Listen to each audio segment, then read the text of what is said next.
아신성교회 여러분, 그리고 구독자 여러분, 하나님의 은혜가 늘 함께하기를 축복합니다. 오늘 함께 나눌 말씀은 신약성경 마가복음 9장 33절에서 37절까지의 말씀입니다. 하나님의 말씀을 제가 봉독하겠습니다. 가버나움에 이르러 집에 계실새 제자들에게 물으시되 너희가 길에서 서로 토론한 것이 무엇이냐 하시되 그들이 잠잠하니 이는 길에서 서로 누가 크냐 하고 쟁론하였음이라. 예수께서 앉으사 12 제자를 불러서 이르시되 누구든지 첫째가 되고자 하면 뭇 사람의 끝이 되며 뭇 사람을 섬기는 자가 되어야 하리라 하시고 어린아이 하나를 데려다가 그들 가운데 세우시고 안으시며 제자들에게 이르시되 누구든지 내 이름으로 이런 어린아이 하나를 영접하면 곧 나를 영접함이요 누구든지 나를 영접하면 나를 영접함이 아니요 나를 보내신 이를 영접함이니라. 아멘. 저의 목회 경험은 교회학교의 교육자로서 쉬지 않고 지내온 생활이었습니다. 처음 교육전사로 사역을 시작하면서 교회학교를 맡게 되었는데 그 후로 목사 안수를 받고 나서 부목사가 된 이후로도 교회학교를 맡지 않은 적은 없었습니다. 그러고 보면 저는 대략 26년을 쉬지 않고 교회학교를 담당해 왔습니다. 그러니 저는 아이들이 어떻게 변해가는지에 대해서도 많은 경험과 생각을 하게 됩니다.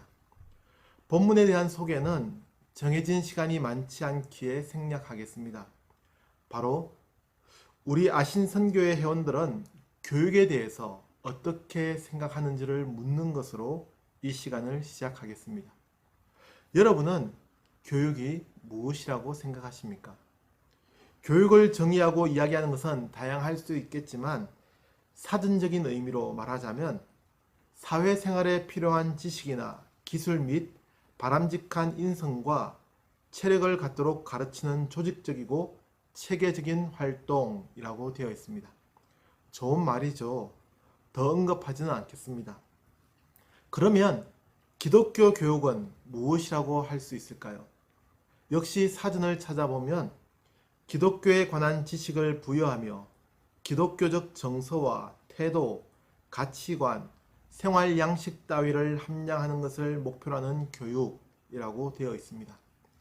지식을 부여하며 기독교적 정서, 태도, 가치관 등 한 단어 한 단어의 의미를 깊이 고심해 보아야 할 만큼 잘 정리되어 있습니다. 물론 교육도 그렇고 기독교 교육 역시도 단 한마디로 정리한다는 것은 쉽지 않습니다. 그러니 교육학이라는 과목도 있고 교육 철학과 교육 방법론 등의 과목들을 대학에서 공부하는 것이겠죠. 기독교 교육도 마찬가지입니다. 한 학기를 공부해도, 한 학기가 아니라 교육에 대해 대학에서 전공으로 공부해도 부족한 것이 교육에 대한 이야기라 생각합니다. 그럼에도 기독교 교육에 대한 짧은 사전적 의미를 대하면서 오늘의 교회 교육이 이와 같이 잘 지켜지고 있는지를 다시 돌아보게 됩니다. 우리 회원들은 어떻게 생각하십니까? 그렇다고 꼭 교육이라는 것에 국한하여 생각할 필요는 없습니다. 더 넓게는 신앙의 의미라고도 할 수 있고 그리스도인의 삶이라고 생각해 볼 수도 있습니다. 저는 함께 읽은 본문의 말씀을 대하면서 기독교의 가치라고 할까요? 아니면 그리스도인의 삶이 어떠해야 할까에 대해서 생각해 보려는 것입니다. 다시 본문으로 돌아가서 우리는 이 성경의 말씀에서 예수님의 제자들이 어디에 관심을 가지고 있었는지를 보게 됩니다. 이에 대해서 더 깊은 이해를 위해 본문 앞에 기록된 성경의 이야기를 언급하려 합니다. 예수님은 본문 앞에 기록을 볼 때 앞으로 있을 일들에 대해서 제자들에게 경고했다고 합니다. 그 전의 사건까지 언급하자면 예수님과 제자들은 변화산에서의 일들을 경험했고 이후에는 귀신 들린 아이를 고쳐주는 기적도 경험합니다. 그리고 이어지는 사건이 예수님의 순환 예고입니다. 그런데 이런 일련의 과정을 함께 경험했던 제자들이 가버나움으로 가는 길에서 했던 일이 무엇이라고 합니까? 누가 크냐에 대한 논쟁이었습니다. 점잖게 표현해서 논쟁이지 전체 의미를 살펴보면 서로가 다투었다는 이야기입니다. 사실 누가 더 큰 사람인지에 대한 문제가 다툰다고 해결된 문제는 아니지 않습니까? 권위는 다투어서 가지는 것이 아닙니다. 권위는 상대방이 인정해 주는 것이어야 합니다. 그럼에도 제자들은 예수님의 순환 예고를 듣고서도 이 문제에 집착하고 있음을 보여줍니다. 누가 크냐? 사람들은 모두 이 문제에 집착합니다. 모든 관심이 여기에만 쏠려 있는 것처럼 보입니다. 우리의 일상에서 경험하지 않습니까? 왜 그렇게 많은 사람들이 대통령이 되고 싶어 합니까? 큰 사람이 되고 싶다는 겁니다. 권력에 대한 욕심 때문입니다. 사람들의 관심은 높아지는 것입니다. 그 높아진다는 것이 권력이 될 수도 있고 학력이나 재력이 될 수도 있는 것입니다. 사람들은 저마다 성공, 즉 높아지기 위해서, 큰 사람이 되기 위해서 고군분투합니다. 그러나 예수님의 가르침은 달랐습니다. 낮아지라는 겁니다. 섬겨야 한다고 말씀하셨습니다. 사람들의 관심은 섬김을 받는 것에 있었지만 예수님은 섬기는 사람이 큰 사람이라고 말씀하셨습니다. 세상의 사람들은 높아지기 위해서, 더 큰 사람이 되기 위해서 분주하게 움직이는데 예수님은 친히 하늘 보좌를 버리고 낮아지신 것처럼 우리에게도 낮아지라고 말씀하셨습니다. 일반적인 사람들의 관심은 높아지는 것에 있습니다. 성공이 세상의 관심이고 가르침입니다. 그러니 그 가르침의 결과가 어떻게 됩니까? 때로 부정한 방법이라고 할지라도 더 높아지기 위해서라면 사용할 수 있다고, 아니 사용해야 한다고 가르칩니다. 방법이 아니라 결과가 중요하다는 겁니다. 좋은 결과, 즉 큰 자가 되기 위해서는 그 목적을 이루기 위한 방법에는 무관심하게 됩니다. 오늘 우리가 겪는 비극이 바로 여기에서 시작되는 겁니다. 모든 교육이 그 목표를 이루기 위해 달려갑니다. 교육이라는 사전적인 의미와는 다르게, 즉 바람직한 인성을 갖도록 가르치는 것이 아니라 성공하는 것을 가르치는 것입니다. 성공하기 위해서 경쟁에서 이기는 것만을 주입하고 유도합니다. 그러나 예수님의 가르침은 그러지 않아야 한다고 말씀하셨습니다. 섬긴다는 것, 더 낮아져야 한다는 것은 목적을 향해 맹목적으로 달려가지 않아야 한다는 의미입니다. 지금 이 순간에 주어지는 하나님의 말씀에 귀를 기울이는 것이며 옳은 수단과 방법을 찾아가는 겁니다. 그렇기에 낮아질 수 있는 것입니다. 비록 그 방법과 방향이 힘들고 어렵다고 할지라도 예수님은 그 길을 가야만 한다고 말씀하셨습니다.